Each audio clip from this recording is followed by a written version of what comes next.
Your relationships are as good as you are. No less and no more. You bring to the marriage what you are.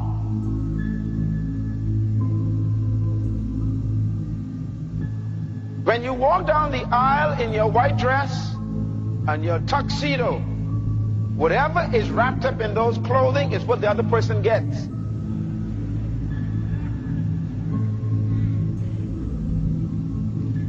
Nothing happens at the altar.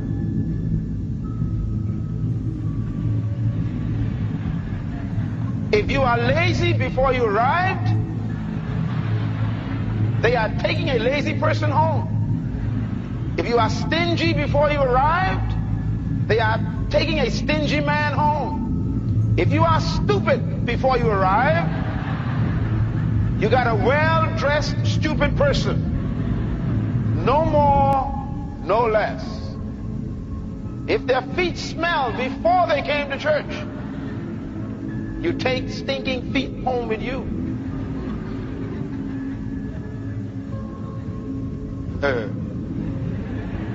Very important. No miracles happen at the altar. Just faith in words. Singleness is a myth. It's a myth to me. It's not real. And I want to destroy the myth of singleness today. I want to give you a good point to write down, and that is, it's okay to be single, but it's not okay to be alone. Matter of fact, God wants you to be single. What he doesn't want is for you to be alone.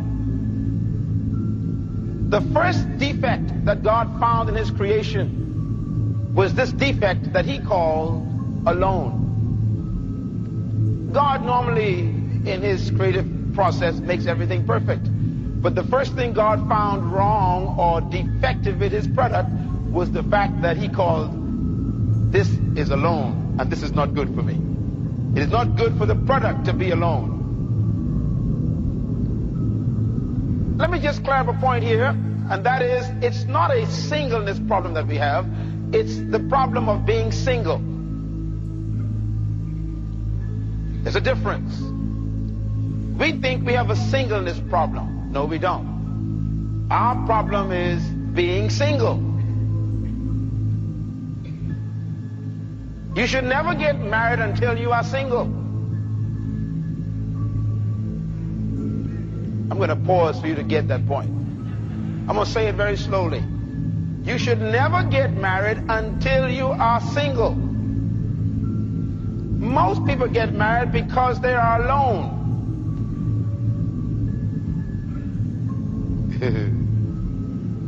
People get married because they feel lonely. They don't get married because they were single. And that's why you should never marry a person until they're single.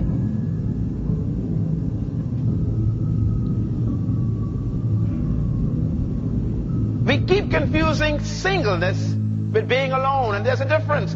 Relationships get better the more single you become.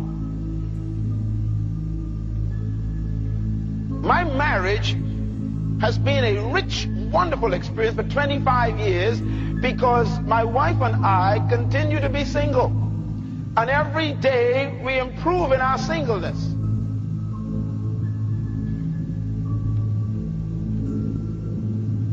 Singleness is more important than marriage. And most of you in this room have never been single. All you've been is unmarried. And thank God.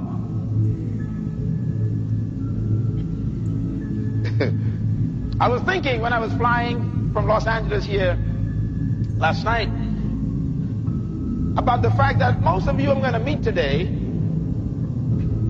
need to ask yourself a question. And the question is, if you knew you the way you know you, would you marry you?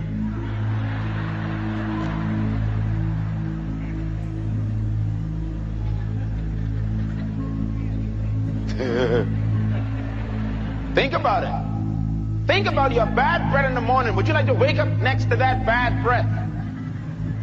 What about your secret habits, not bathing when you should? Stinking socks, smelly underwear. I mean, would you sleep with that? Don't get funny on me now. You might as well accept this. And you're asking people to take that home with them for the rest of their lives.